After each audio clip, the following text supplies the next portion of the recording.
1939 में संसार की अर्थव्यवस्था गिरती गई, जबकि विश्व युद्ध चल रहा था और भविष्य अनिश्चित था।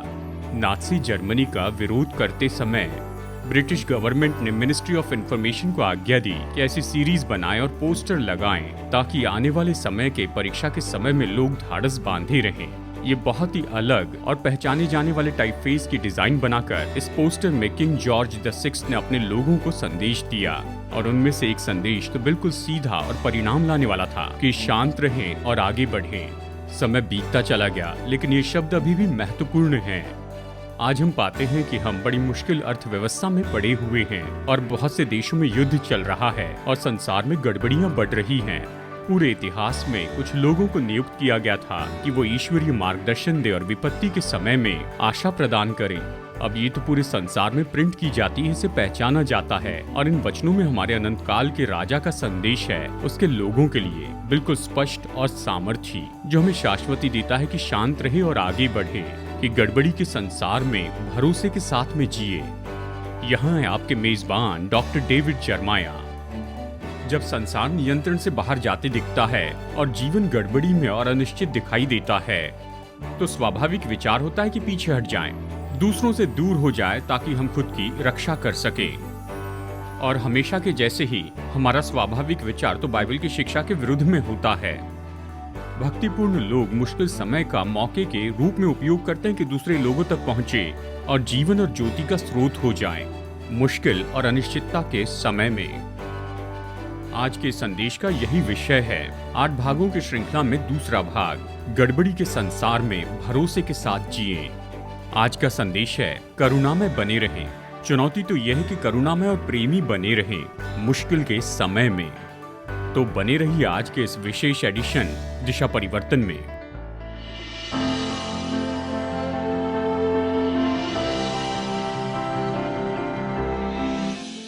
एक स्त्री यात्रा कर रही थी सियाटल से सैन फ्रांसिस्को तक, जब अनपेक्षित रीति से प्लेन यात्रा में सैक्रामेंटल के लिए डाइवर्ट किया गया। फ्लाइट अटेंडेंट ने बताया कि इसमें देरी होगी और यदि यात्री हवाई जहाज से उतरना चाहते हैं तो प्लेन 50 मिनट में फिर से रीबोर्ड होगा।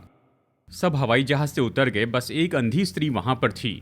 एक आदमी ने उसके पास से जाते हुए उसे देखा। उसने देखा कि वो अंधी है क्योंकि उसका एक छोटा कुत्ता उसके सामने वाली सीट के नीचे बैठा था पूरी फ्लाइट की यात्रा में। वो ये भी बता सकते थे कि इस फ्लाइट में ये कई बार यात्रा कर चुकी, क्योंकि पायलट ने उनके पास आकर उनका नाम लेकर कहा। उसने कहा, कैथी, यहाँ पर हमें लगभग 1 घंटे तक इंतजार करना होगा, क्या तुम नीचे उतरकर कुछ चलना फिरना चाहोगी? उस अंधी स्त्री ने जवाब दिया, नहीं धन्यवाद, पर मैं सोचती हूं कि बड़ी थोड़ा चलना फिरना चाहेगा। तो कल्पना कीजिए, गेट के पास के जितने भी लोग थे पूरी तरह से स्तब्ध हो गए जब उन्होंने देखा कि पायलट वहां पर एक कुत्ते को लेकर बाहर जा रहा है, और वो कुत्ता तो सनग्लासेस पहना हुआ था।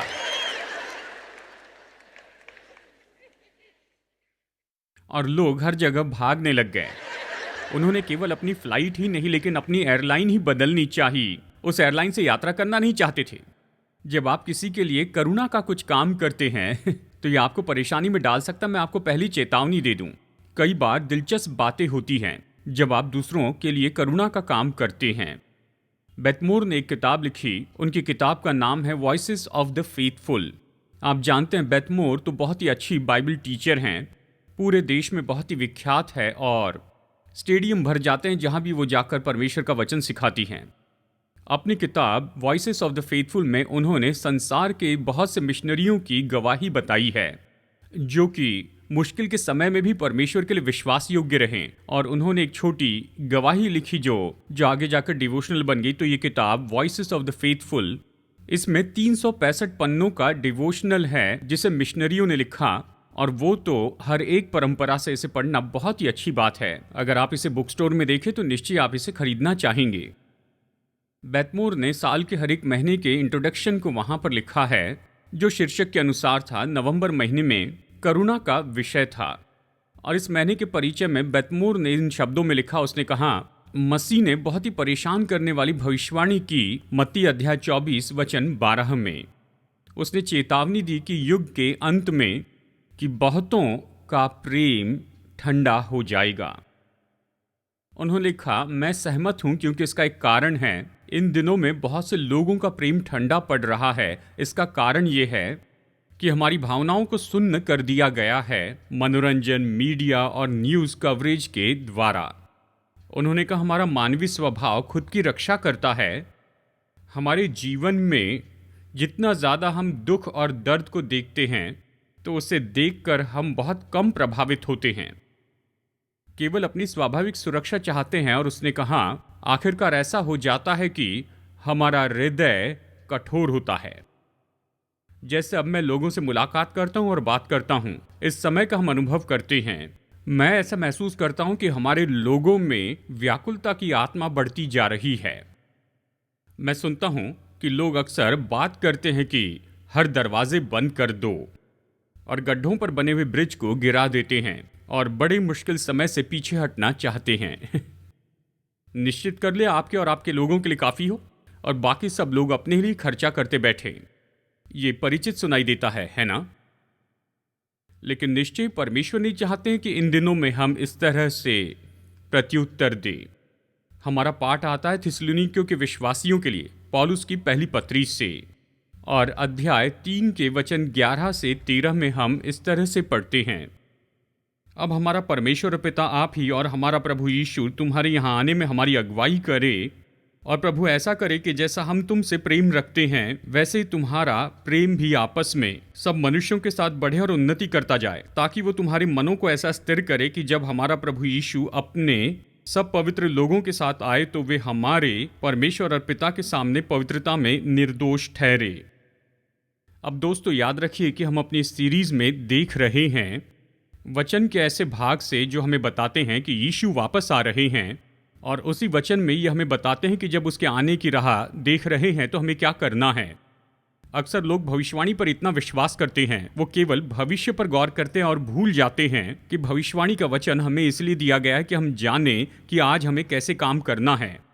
और नए नियम के ऐसे बहुत से वचन भाग हैं जो हमें बताते हैं कि प्रभु वापस आ रहे हैं, साथ ही हमें बताते हैं कि राह देखते समय हमें क्या करना है। अगर आप बाइबल में देखें तो आप ये पाएंगे कि वचन 13 के अंत में ये बताता है कि जब हमारा प्रभु यीशु अपने सब पवित्र लोगों के साथ में आए, देखिए ये तो निश्चय ही यहाँ पर भविष्य के समय के बारे में कह रहा है, जो क्लेशकाल के अंत में होगा, जब मसीह में परमेश्वर वापस आएंगे और सारे पवित्र लोग उसके साथ आएंगे और हर्मगदोन के युद्ध में पूरे संसार को जीत लेंगे। वो वापस आ रहे हैं। अब थिस्सलुनीकिया के विश्वासियों को पौलुस यही तो कहता है इस ज्योति में कि वो वापस आ रहा है। मैं चाहता हूं कि आप इस बात को जान लें। अब पौलुस थिस्सलुनीकिया इसलिए जाना चाहता था क्योंकि वहां के लोग तो बहुत ही मुश्किल समय से होकर जा रहे थे। उनके विश्वास के लिए उन्हें सताया जा रहा था। वो बहुत भयानक दबाव में पड़े थे। पौलुस जानता था उन्हें प्रोत्साहन के वचन चाहिए, और वो जाकर उन्हें व्यक्तिगत रूप में ये वचन बताना चाहता था। वो अपनी परंपरा में ऐसे समय का अनुभव कर रहे थे जो आज हम जिस समय का अनुभव करते हैं उससे अलग नहीं था। वो तो बहुत मुश्किल समय में थे। जैसे आप उनकी परंपरा और हमारे परंपरा को देखते हैं तो आप यही बात पाते हैं कि कई बार सताए गए जो लोग हैं वो खुद पर गौर करते हैं और मांग करते हैं। हम हमारी बारे में सोचते अगर हमारे तरीके से नहीं हो रहा है, हम खुद पर दया करते, कहते ओ प्रभु मेरी दशा देखो। अवश्य जीवन हमारे साथ वही करता है जो जीवन हमारे अंदर में पाता है। हम परिस्थिति को ऐसा कुछ नहीं करने दे सकते हैं जो कि हमारे अंदर में है ही नहीं। मुझे याद है जब कई साल पहले मैं यहाँ पर आया था, यहाँ पर हेनरी ब्रांट थे।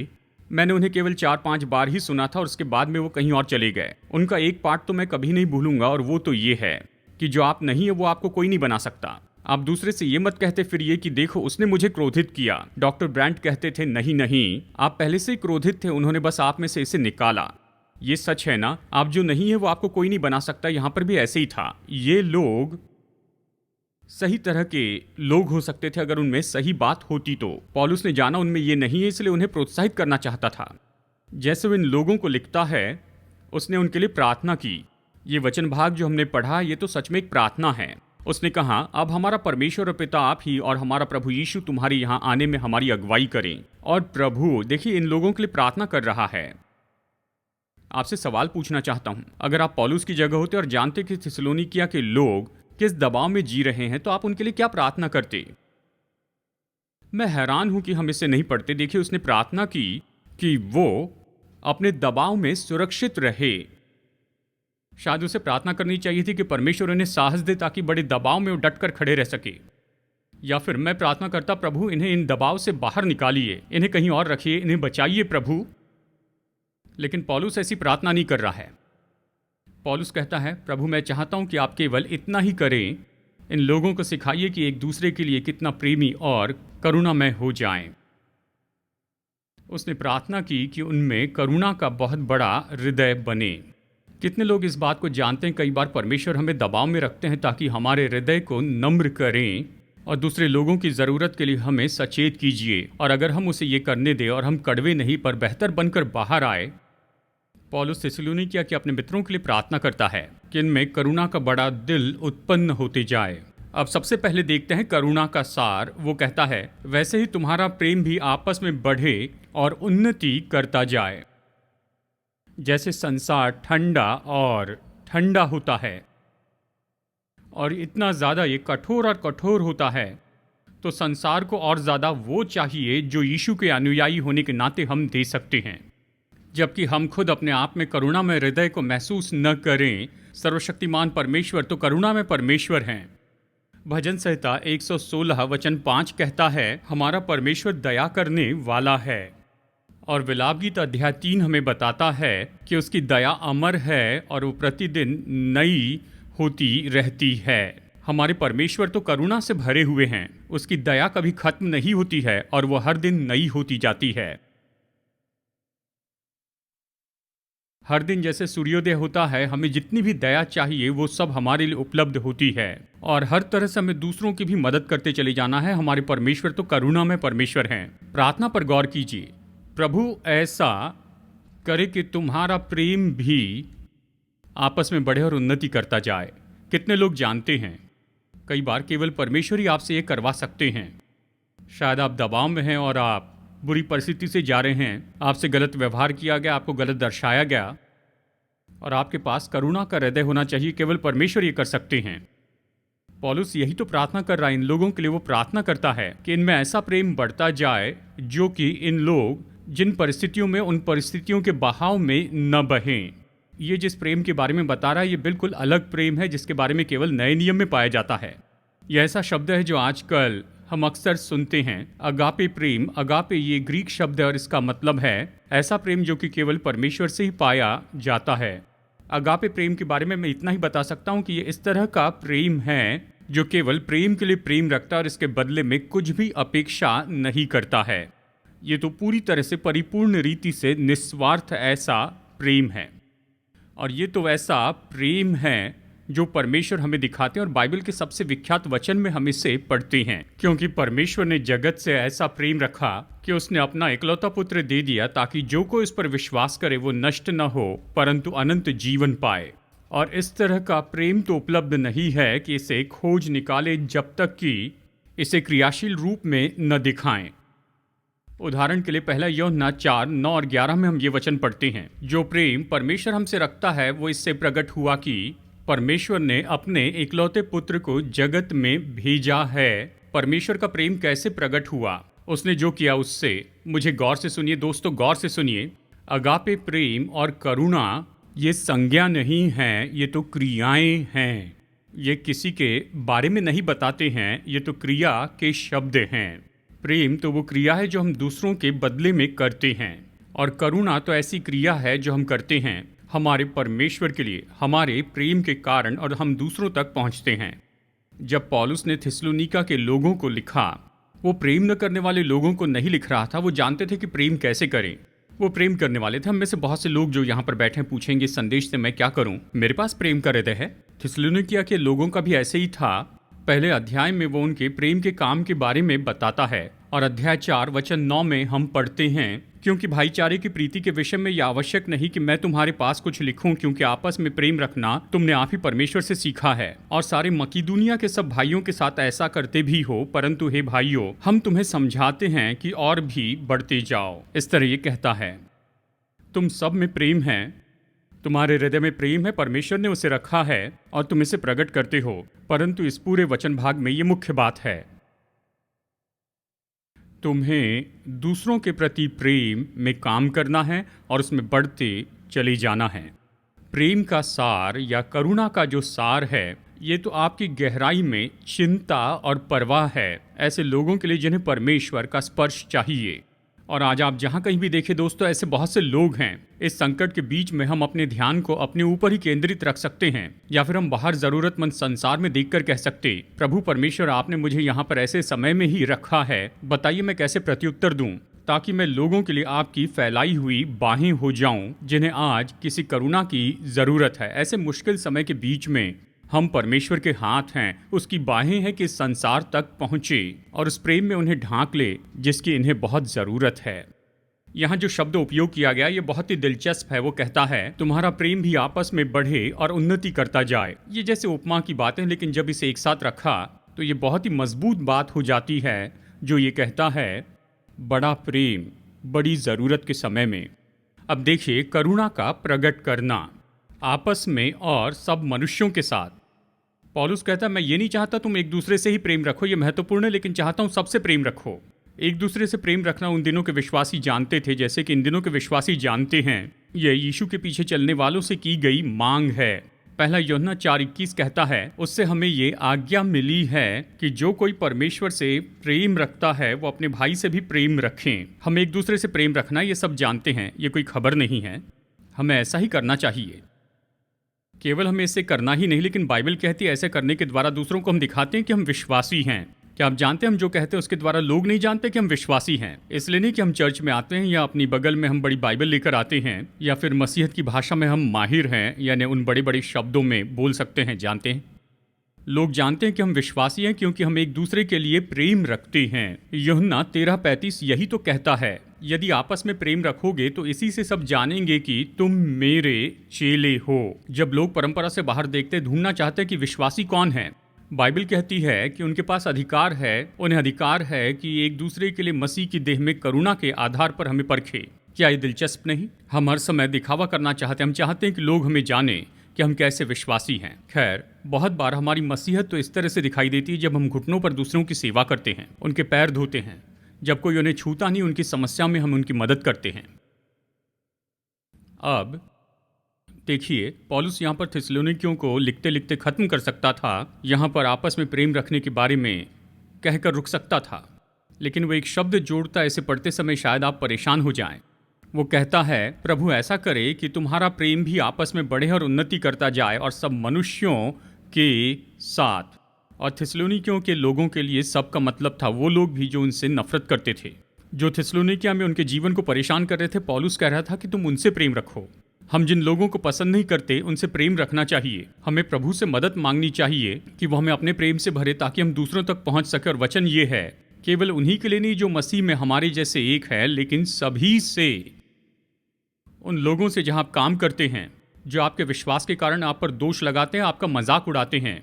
परमेश्वर चाहते हैं कि हम सब के लिए करुणामय हो। अब देखिए, इसका सार है एक दूसरे से प्रेम रखें और प्रेम में बढ़े और उन्नति करते जाए। इसे प्रकट करना, एक दूसरे से प्रेम रखना। अब चलिए जल्दी से देखते हैं करुणा का उदाहरण। पौलुस यहाँ पर कुछ कहता है वचन के अगले भाग में, और ये सच में बहुत ही अद्भुत है।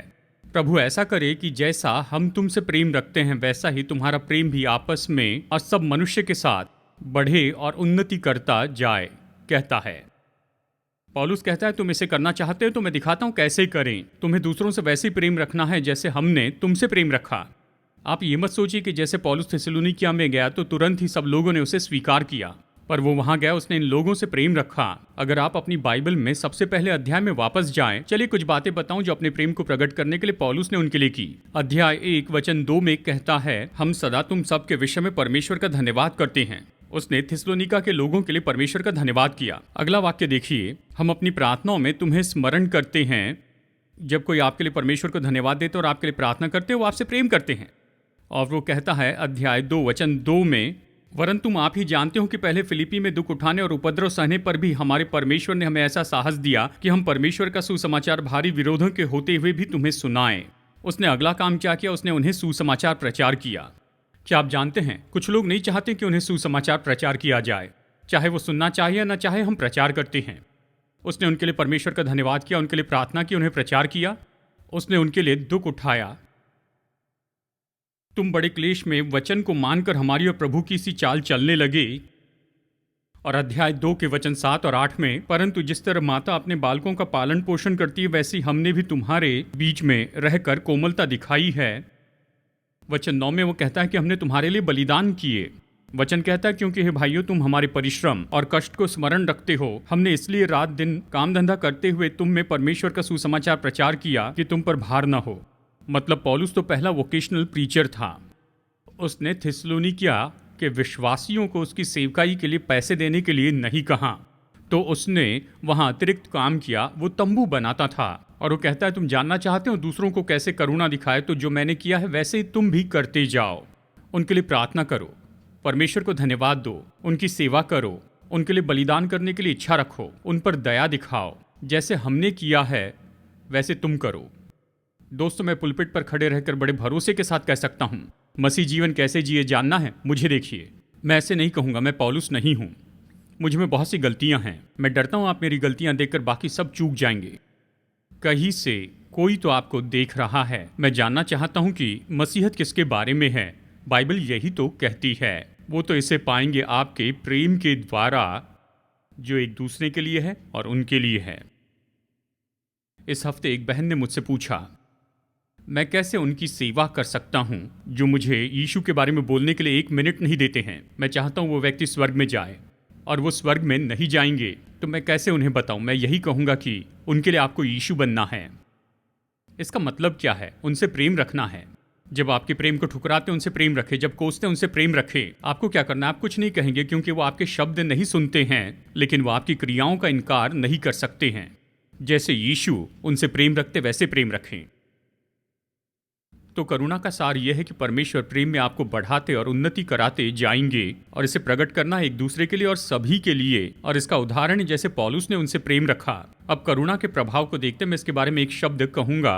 वचन 13 कहता है, ताकि वो तुम्हारे मनों को ऐसा स्थिर करे कि तुम पवित्रता में निर्दोष ठहरे। इसका उद्देश्य यही है। ऐसा करने का उद्देश्य क्या है? ये इतना महत्वपूर्ण, मैं नहीं चाहता कि आप इसे चूके, लेकिन मैं जैसे इसे कहना चाहिए वैसे नहीं कहूंगा, लेकिन गौर से सुनिए। मसीह के जैसे होने का मार्ग तो बस वही है कि जो मसीह ने किया वही करे।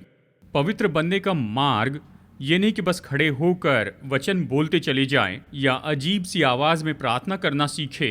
पवित्र बनने का मार्ग है कि जो मसीह ने किया वही करते जाएं। और मसीह यीशु तो करुणा का सागर थे, और यदि हम मसीह की समानता में बढ़ना चाहते हैं तो जो मसीह ने किया हमें वही करना है। वचन भाग यही तो कहता है। जब आप आपस में और सबसे प्रेम रखते हैं और जो पौलुस ने किया वो करते हैं, बाइबल कहती है कि इसका परिणाम ये होगा कि आप तो पवित्रता में स्थापित किए जाएंगे। आपका जीवन तो मसीह के जैसे और बनता जाएगा। जब आप मसीह के जैसे काम करेंगे तो और ज़्यादा मसीह के जैसे होंगे। शायद आप कहें, पता नहीं मेरा उद्देश्य सही है या नहीं, लेकिन आप कीजिए। प्रभु आपके उद्देश्य में मदद करेंगे। इसे कीजिए, आज्ञाकारिता में कीजिए, और देखिए परमेश्वर आपके जीवन में क्या करते हैं। तो हमने चर्चा की करुणा के सार के बारे में, इसके प्रकट करने और इसके उदाहरण के बारे में, और इसके प्रभाव के बारे में। अब अच्छी बात यहां पर आती है, करुणा में काम करना।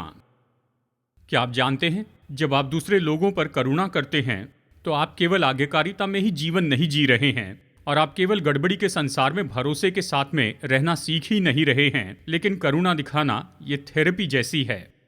जानते, मेरे लिए दिलचस्प बात यह है कि जल्दी से या फिर देरी से कहीं ना कहीं संसार में वो जानेगा जो परमेश्वर के वचन की सच्चाई हम जानते हैं वो सच है। वो इस पर रिसर्च करते हैं और वो उसे खोज निकालते हैं जो हम जानते हैं ये सच है। वो इनकार नहीं कर सकते। एक आदमी जिनका नाम है एलन लुक्स, उन्होंने किताब लिखी the healing power of doing good और इस किताब में स्टडी के बारे में बताते हैं जो हर उम्र के 3000 वॉलंटियर्स के साथ उन्होंने की। पूरे देश में बस सवालों का उपयोग करते हुए उन्होंने उनसे कुछ सवाल पूछे। जब उन्होंने इन सारे सवालों के जवाब कंप्यूटर में रखे, उन्होंने सीधा कॉज और इफेक्ट के संबंध को देखा दूसरों की मदद करने में और सेहतमंद जिंदगी में। और सारांश में उन्होंने कहा, दूसरों की मदद करने के द्वारा हमारी सेहत अच्छी बनी रहती है, और ये तो रोगों के प्रभाव को कम कर सकता है, और ये बड़े और छोटे ऐसे गंभीर साइकोलॉजिकल और शारीरिक समस्या दूर करता है। दूसरों की मदद करना, इससे आपका ध्यान आपके ऊपर से हट जाता है, और इस कारण आप ऐसे होते हैं कि आप खुल जाते हैं और वो व्यक्ति बनते हैं जो परमेश्वर चाहते हैं कि आप बने। मैं आपको बताऊं, इस हफ्ते मैंने इसके बारे में बहुत कुछ सोचा। आप जानते हैं कि ये बात सच है, और मैं चाहता हूं कि आप इसमें काम करें। लगभग 1 हफ्ते के लिए ठीक है। कुछ साल पहले मैंने जो दया का काम किया उसकी कहानी बताऊं। आपने सुना होगा, ये मेरे सबसे पसंदीदा दया का काम है। एक दिन की बात है, जब मैं मैकडॉनल्ड्स जा रहा था। मैं कुछ सोच रहा था। जब मैकडॉनल्ड्स में जा रहा था तो एक बहन को पार करके चला गया जो अंदर आना चाहती थी। उस ओर से आ रही थी और उसे बहुत गुस्सा आया। ये कहना तो संसार में छोटा सा शब्द होगा। और खैर, मैंने अनुमान लगाया, मैंने आशा की कि वो हमारी चर्च की मेंबर नहीं है, क्योंकि उनके मुंह से जो भाषा निकली, मतलब मैं बताऊं, ये बहुत ही भद्दी थी। उसके शब्द मेरी कार में भी पहुंचे। मैं लाइन में रहा कि मेरा ऑर्डर मिले।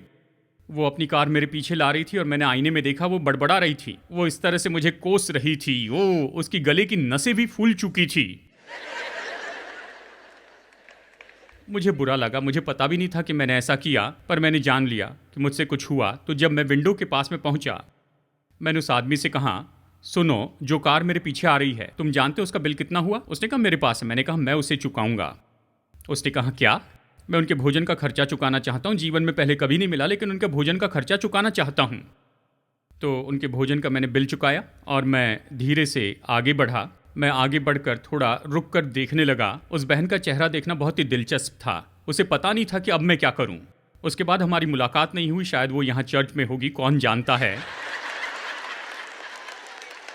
जानते, जब मैंने ऐसे किया तो क्या हुआ, उनका गुस्सा ठंडा हो गया और इसके कारण मुझे बेहतर लगा और मैं सच में खुश था। मैंने हमारे स्टाफ के लोगों से कहा, देखो, मैं आपको एक सुझाव देना चाहता हूँ। वहां पर जाने के पहले अपने रियर व्यू मिरर में देखना। अगर तुम्हें पता चले कि तुम्हारे पीछे की कार में 10-12 लोग हैं, क्योंकि ये जो छोटी सी ट्रिक है आपके बजट के बाहर हो सकती है, लेकिन मुझे गौर से सुनिए।